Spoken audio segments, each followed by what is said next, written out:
Hi hello ನಮಸ್ಕಾರ. ನಿಮಗೆಲ್ಲರಿಗೂ ಸ್ವಾಗತ ಶ್ರೇಷಾ ಅಡುಗೆ ಮನೆಗೆ. ಇವತ್ತು ನಾವು ನಾಲಿಗೆಯ ರುಚಿಯನ್ನು ಬದಲಾಯಿಸುವಂಥ ಮಸಾಲಾ ರೈಸ್ ಕೇವಲ 10 ರಿಂದ 15 ನಿಮಿಷದಲ್ಲಿ ಪ್ರೆಷರ್ ಕುಕ್ಕರಲ್ಲಿ ರೆಡಿ ಮಾಡೋಣ. ಇದು ಮಾಡುವುದು ಕೂಡ ತುಂಬ ಸುಲಭವಾಗಿದೆ, ಅಷ್ಟೇ ರುಚಿಕರವಾಗಿ ಈ ರೈಸ್ ರೆಸಿಪಿ ಕೂಡ ರೆಡಿ ಆಗುತ್ತೆ.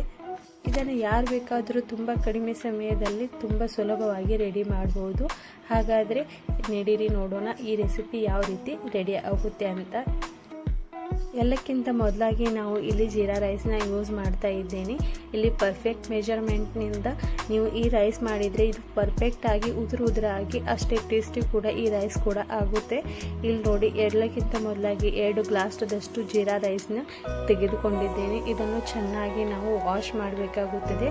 ಈ ರೀತಿ ಫಸ್ಟ್ ಪ್ರೊಸೀಜರಲ್ಲಿ ನಾವು ಈ ರೀತಿ ವಾಶ್ ಮಾಡಿ ಇಡೋದ್ರಿಂದ ಈ ರೈಸ್ ಕೂಡ ಚೆನ್ನಾಗಿ ಸೋಕ್ ಕೂಡ ಆಗುತ್ತೆ ಅಲ್ಲಿವರೆಗೂ. ಅದೇ ರೀತಿ ನಮಗೆ ನೀರು ಕೂಡ ಕಡಿಮೆ ಯೂಸ್ ಆಗುತ್ತೆ.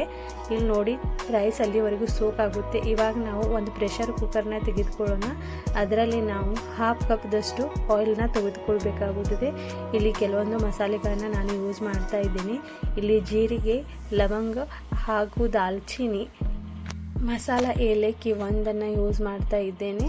ಅದೇ ರೀತಿ ಮಸಾಲೆ ಎಲೆ ಕೂಡ ಇಲ್ಲಿ 2ನ ಯೂಸ್ ಮಾಡ್ತಾ ಇದ್ದೇನೆ. ಅದೇ ರೀತಿ ನಾವು ಇಲ್ಲಿ 4 ಹಸಿ ಮೆಣಸಿನಕಾಯಿನ ಈ ರೀತಿ ಕಟ್ ಮಾಡಿ ಇದರಲ್ಲಿ ಹಾಕಿದ್ದೇನೆ. ಅದೇ ರೀತಿ 8 ಟೇಬಲ್ ಸ್ಪೂನ್ ಅಷ್ಟು ನಾನು ಬೆಳ್ಳುಳ್ಳಿ ಹಾಗೂ ಅಲ್ಲ ಪೇಸ್ಟನ್ನು ಈ ರೀತಿ ನಾವು ಇದರಲ್ಲಿ ಜಜ್ಜಿ ಈ ರೀತಿ ಫ್ರೈ ಮಾಡಬೇಕಾಗುತ್ತದೆ. 8 ಸ್ಪೂನ್ದಷ್ಟು ನಾನು ಶುಂಠಿ ಬೆಳ್ಳುಳ್ಳಿ ಪೇಸ್ಟ್ ಕೂಡ ಇದರಲ್ಲಿ ಹಾಕಿ ಇದನ್ನು ಚೆನ್ನಾಗಿ ಫ್ರೈ ಮಾಡಿದ್ದೇನೆ. ಅದರ ನಂತರ ಇಲ್ಲಿ ನಾವು 3 ಮೀಡಿಯಮ್ ಸೈಜ್ನ ಈರುಳ್ಳಿನ ಈ ರೀತಿ ಕಟ್ ಮಾಡಿ ಇದನ್ನು ಕೂಡ ಚೆನ್ನಾಗಿ ಫ್ರೈ ಮಾಡಬೇಕು. ಇದರ ಕಲರ್ ಸ್ವಲ್ಪ ಚೇಂಜ್ ಆಗೋವರೆಗೂ ನಾವು ಇದನ್ನು ಚೆನ್ನಾಗಿ ಫ್ರೈ ಮಾಡೋಣ. ಇಲ್ಲಿ ಈರುಳ್ಳಿ ಚೆನ್ನಾಗಿ ಫ್ರೈ ಆದ ನಂತರ ನಾವು ಇಲ್ಲಿ 2 ಟೊಮೆಟೊವನ್ನು ಯೂಸ್ ಮಾಡಬೇಕಾಗುತ್ತದೆ. ಈ ಟೊಮೆಟೊ ನಾನು ಇಲ್ಲಿ ರೌಂಡ್ ಸೈಜಲ್ಲಿ ಕಟ್ ಮಾಡಿದ್ದೇನೆ. 2 ಟೊಮೆಟೊ ಇದರಲ್ಲಿ ಈ ರೀತಿ ಹಾಕಿ ಇದು ಸಾಫ್ಟ್ ಆಗೋವರೆಗೂ ನಾವು ಚೆನ್ನಾಗಿ ಇದನ್ನು ಫ್ರೈ ಮಾಡಬೇಕಾಗುತ್ತದೆ. ಇಲ್ಲಿ ನೋಡಿ, ನಾನು ಇದನ್ನು ಸ್ವಲ್ಪ ಸಾಫ್ಟ್ ಆಗೋವರೆಗೆ ಇದೇ ರೀತಿನ ಇದನ್ನು ಫ್ರೈ ಕೂಡ ಮಾಡಿದ್ದೇನೆ. ಇಲ್ಲಿ ನೋಡಿ, ಟೊಮೆಟೊ ಕೂಡ ಇಲ್ಲಿ ಚೆನ್ನಾಗಿ ಸಾಫ್ಟ್ ಆಗ್ತಾ ಇದೆ. ಇವಾಗ ಟೊಮೆಟೊ ಸಾಫ್ಟ್ ಆದ ನಂತರ ನಾವು ಇಲ್ಲಿ ಇದಕ್ಕೆ 1/4 ಟೇಬಲ್ ಸ್ಪೂನ್ ಅಷ್ಟು ಅರಿಶಿನ ಹಾಗೂ ಕೆಂಪು ಖಾರದ ಪುಡಿ 2 ಟೇಬಲ್ ಸ್ಪೂನ್ದಷ್ಟು ಇದರಲ್ಲಿ ಹಾಕ್ಬೋದು. ನೀವು ನಿಮ್ಮ ರುಚಿಗೆ ತಕ್ಕಷ್ಟು ಕೆಂಪು ಖಾರದ ಪುಡಿನ ಯೂಸ್ ಮಾಡ್ಬೋದು. ಇಲ್ಲಿ ನಾನು 2 ಟೇಬಲ್ ಸ್ಪೂನ್ದಷ್ಟು ಕೆಂಪು ಖಾರದ ಪುಡಿನ ಯೂಸ್ ಮಾಡ್ತಾ ಇದ್ದೇನೆ. ಇದನ್ನು ಕೂಡ ನಾವು ಚೆನ್ನಾಗಿ ಮಿಕ್ಸ್ ಮಾಡಿ ಇದಕ್ಕೆ 4 ಟೇಬಲ್ ಸ್ಪೂನ್ದಷ್ಟು ನಾನು ಇಲ್ಲಿ ಮೊಸರನ್ನು ಯೂಸ್ ಮಾಡ್ತಾ ಇದ್ದೇನೆ. ಅಂದರೆ ನೀವು 1/2 ಕಪ್ಗಿಂತ ಸ್ವಲ್ಪ ಕಡಿಮೆ ಇದರಲ್ಲಿ ಮೊಸರನ್ನ ಯೂಸ್ ಮಾಡ್ಬೋದು. ಇಲ್ಲಿ ನೋಡಿ, ಇದನ್ನು ಹಾಕಿದ ನಂತರ ಚೆನ್ನಾಗಿ ಮಿಕ್ಸ್ ಮಾಡೋಣ. ಇಲ್ಲಿ ನೋಡ್ಬೋದು, ಟೊಮೆಟೊ ಕೂಡ ಚೆನ್ನಾಗಿ ಬೆಂದಿದೆ ಇದರಲ್ಲಿ. ಅದರ ನಂತರ ನಾನು 1 ಟೇಬಲ್ ಸ್ಪೂನ್ದಷ್ಟು ಕೊತ್ತಂಬರಿ ಪೌಡರನ್ನು ಇದರಲ್ಲಿ ಯೂಸ್ ಮಾಡಿದ್ದೇನೆ. ಇವಾಗ ನಾವು ಸೋಕ್ ಮಾಡಿರುವಂಥ ಅಕ್ಕಿಯನ್ನು ಇದರಲ್ಲಿ ಹಾಕಿ ಇದನ್ನು ಕೂಡ ನಾವು ಈ ರೀತಿ ಚೆನ್ನಾಗಿ ಮಿಕ್ಸ್ ಮಾಡಬೇಕಾಗುತ್ತದೆ.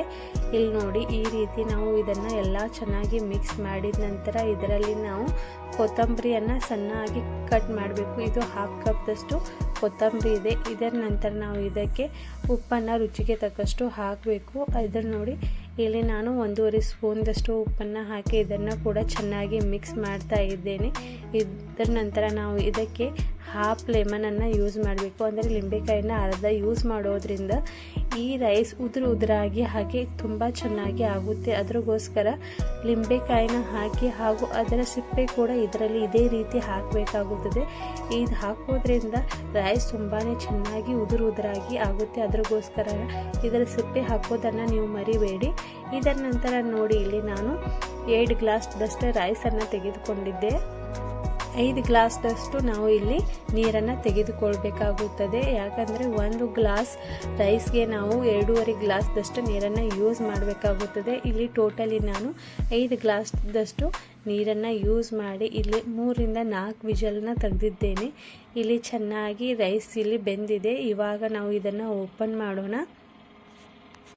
3 ರಿಂದ 4 ವಿಸಲ್ ಆದ ನಂತರ ಇದನ್ನು ಸ್ವಲ್ಪ ನಾರ್ಮಲ್ ಟೆಂಪ್ರೇಚರ್ ಬಂದ ಮೇಲೆ ಇದನ್ನು ಓಪನ್ ಮಾಡಿ ನೋಡೋಣ. ಇಲ್ಲಿ ನೋಡಿ ಎಷ್ಟು ಚೆನ್ನಾಗಿ ಈ ರೈಸ್ ಕೂಡ ರೆಡಿಯಾಗಿದೆ. ತುಂಬಾ ಸಾಫ್ಟಾಗಿ ತುಂಬಾ ರುಚಿಕರವಾಗಿ ಈ ರೈಸ್ ರೆಡಿಯಾಗಿದೆ. ನೀವು ಒಂದು ಸರ್ತಿ ಮನೆಯಲ್ಲಿ ಟ್ರೈ ಮಾಡಿ, ಹಾಗೆ ಕಮೆಂಟ್ ಮಾಡಿ ಈ ರೈಸ್ ಹೇಗೆ ಆಗಿದೆ ಅಂತ. ಇದೇ ರೀತಿ ನೀವು ನನ್ನ ಹೊಸ ವಿಡಿಯೋನ ನೋಡಲಿಕ್ಕೆ ಎಲ್ಲಕ್ಕಿಂತ ಮೊದಲಾಗಿ ನನ್ನ ಚಾನಲ್ನ ಸಬ್ಸ್ಕ್ರೈಬ್ ಮಾಡಿ. ಹಾಗೆ ಈ ವಿಡಿಯೋ ಇಷ್ಟವಾದರೆ ಒಂದು ಲೈಕ್ ಮಾಡೋದನ್ನು ಮರಿಬೇಡಿ. ಅದೇ ರೀತಿ ಲೈಕ್, ಶೇರ್, ಸಬ್ಸ್ಕ್ರೈಬ್ ಮಾಡಿ ಹೋಗಿ. Thank you so much for watching this video. Thank you so much.